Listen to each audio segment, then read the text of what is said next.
আসসালামু আলাইকুম শিক্ষার্থী।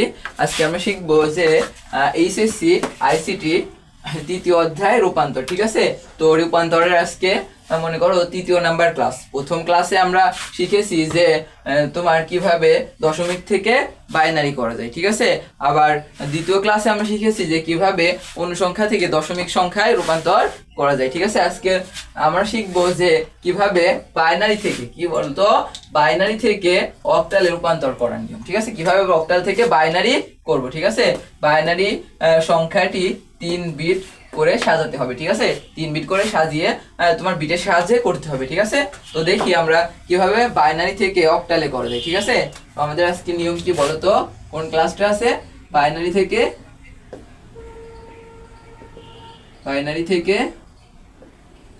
অক্টাল। ঠিক আছে, বাইনারি থেকে অক্টাল,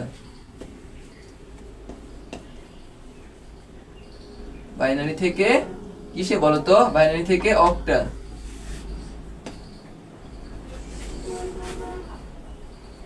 ঠিক আছে,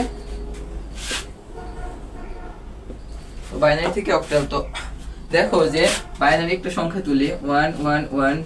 ঠিক আছে, দেখো যে এটা বাইনারিতে আছে, এটাকে আমরা কিসে করব, অক্টালে। ঠিক আছে, তো দেখো বাইনারি সংখ্যাটি জাস্ট আমরা এভাবে তুলবো। ঠিক আছে, তোলার পরে আমরা বিট দেব 1 2 4। ঠিক আছে, 4 বিট দেব।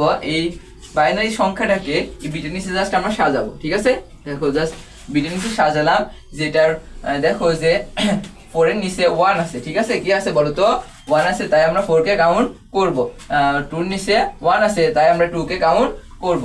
1 এর নিচে 1 আছে, তাই আমরা 1 কে কাউন্ট করব। যদি 2 এর নিচে 1 না থেকে 0 থাকতো, তো আমরা এটাকে কাউন্ট করতাম না। ঠিক আছে, এক কথায় যে 1 থাকলে কাউন্ট করব, 0 থাকলে কাউন্ট করব না। যেহেতু 4 এর নিচে 1 আছে, সেহেতু আমরা 4 কে কাউন্ট করব।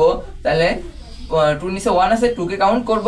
1 নিচে 1 আছে, তাই 1 কে কাউন্ট করব। তাহলে দেখো যোগ করে কত হয়, যে 1 2 1 আর 2 1 আর 2 যোগ করে 3 হয়। 3 আর 4 যোগ করে কত হয়, 7। ঠিক আছে, তো আমাদের সংখ্যাটি কত হবে বলো তো, 7। ঠিক আছে, তো সংখ্যাটি হবে 7। ঠিক আছে, পরে এটাকে লেখো, যে অ্যানসারে লেখো অক্টালে। ঠিক আছে, অক্টালে দেখো 8। ঠিক আছে, তো দেখো আর কয়েকটা দেখো যে এটা আছে বাইনারিতে, আমাদের কিসে করতে হবে বলো তো, অক্টালে করতে হবে। ঠিক আছে, তো আমরা সংখ্যাটাকে সাজাই। দেখো 1 3 বিট করে সাজাতে হবে। কত বিট করে বলো তো, বাইনারি থেকে অক্টালে করতে হলে 3 বিট করে সাজাতে হয়। কত বিট করে, 3 বিট করে সাজাতে হয়। ঠিক আছে, তো দেখো 1 1 1 1। ঠিক আছে, তারপরে 1 আছে, তো যেহেতু এটা 1 আছে, আমাদের 3 বিট করে সাজাতে হবে, তাই আমরা এটার পাশে বাম পাশে দুইটা 0 নেব। ঠিক আছে, অর্থাৎ বাম পাশে 0 থাকলে তো এর কোনো মূল্য, বাম পাশে 0 কোনো মূল্য নাই। ঠিক আছে, সেহেতু আমরা দুইটা 0 নিতে পারি। তো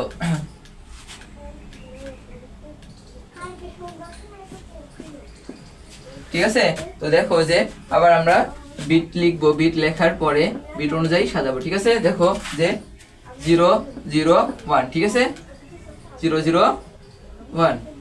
তো যেটার নিচে 1 আছে সেটাকে আমরা কাউন্ট করব, যেটার নিচে 1 নাই 0 আছে সেটাকে আমরা কাউন্ট করব না। ঠিক আছে, দেখো 4 এর নিচে 0 আছে, তো 4 কে কাউন্ট করব না। 2 এর নিচে 0 আছে, তাই 2 কে কাউন্ট করব না। ঠিক আছে, তাই 1 এর নিচে 1 আছে, তাই আমরা 1 কে কাউন্ট করব। ঠিক আছে, তাহলে আমাদের এটার মান পেলাম কত, 1। ঠিক আছে, তো দেখো এরপরে যে 1 1 1 1। ঠিক আছে, সবগুলো নিচে 1 আছে, তাই আমরা সবগুলোকে কাউন্ট করব। ঠিক আছে, তাহলে 2 আর 1 এ 3 3 আর 4 7। ঠিক আছে, দেখো 7। তো আমাদের মান কত হচ্ছে, তাহলে এটার সাজিয়ে লিখে দাও যে অক্টালে 17। বুঝতে পেরেছি, দেখো বুঝছি। তো আরেকটা করি, দেখো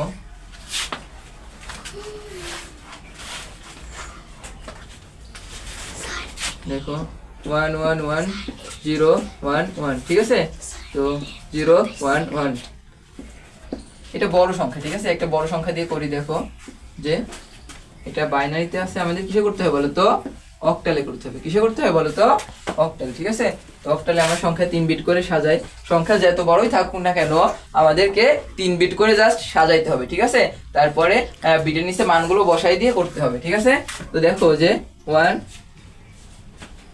1 0। ঠিক আছে, তারপরে দেখো যে 1 1 0, তারপরে কি কি আছে দেখো 1 1 1, ঠিক আছে। তো আমরা 3 বিট করে সংখ্যাগুলোকে সাজিয়েছি, ঠিক আছে। 3 বিট করে সাজানোর পরে আমরা জাস্ট 1 2 4 এই বিটগুলো নিচে সংখ্যাগুলো বসিয়ে দেবো, ঠিক আছে। দেখো 1 1 1 কত হচ্ছে বলো তো 7, কত বলো 7। তারপর দেখো যে 0 1 1, ঠিক আছে।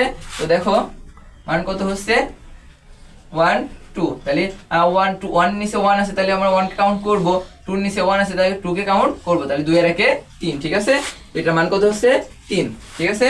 তো দেখো যে এরপরে পরবর্তীটাও 0 1 1 আছে, ঠিক আছে। তাহলে আমার এইটার মানও কত হবে 3, বুঝছি। দেখো এটাকে সাজিয়ে লিখে দাও, ঠিক আছে। দেখো বুঝছি কিনা, বুঝছি। আচ্ছা, তো তাইলে তোমাদের কিছু বাসার কাজ দিয়ে দিই, ঠিক আছে। জাস্ট তোমরা জাস্ট অঙ্কগুলো বাইনারি সংখ্যাগুলো তুলবা, তোলার পরে জাস্ট বিট দিবা, বিট দেওয়ার পরে জাস্ট বিট নিচে সংখ্যাগুলোকে বসিয়ে দিবা, ঠিক আছে। দিয়ে এভাবে বিটের সাহায্যে অঙ্কগুলো সলভ করবা, ঠিক আছে। তো বাসার কিছু কাজ দিয়ে দেখো, যে 1 1 1 1, ঠিক আছে, 1 0 বাইনারিতে আছে। তোমরা জাস্ট এটাকে অক্টালে করবা, ঠিক করবে বলো তো, অক্টালে করবা, ঠিক আছে। আরেকটা দেখো 1 0 1 1 1, জাস্ট এটা বাইনারিতে আছে, তোমরা অক্টালে করবা, ঠিক আছে। তো করার পরে কমেন্টে জানাই দেবা তোমাদের উত্তরটা, ঠিক আছে। আশা করি তোমরা ক্লাসটা বুঝেছো, ঠিক আছে। তো আজকে এই পর্যন্তই ছিল। আল্লাহ হাফেজ।